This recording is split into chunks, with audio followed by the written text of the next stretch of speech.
தேவன் வார்த்தையில் பேசுனதை கரத்தில் செஞ்சு காட்டுறாரு. பார்த்துக்கொள்ளுங்க.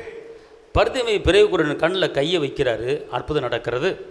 5 அப்பத்தை 2 மீனையும் கையில் ஏந்துறாரு, அது பெருகுது. அல்லேலூயா.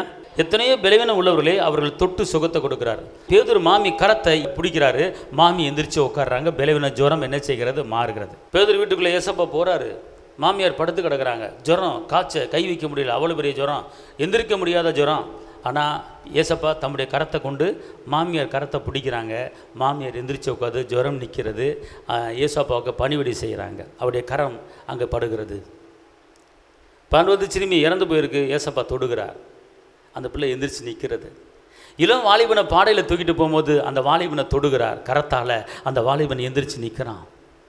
அப்படி என்றால் இந்த நாட்களிலே வாக்குத்தத்தத்தை நம்புங்க, வாக்குத்தத்தத்தை பேசுங்க.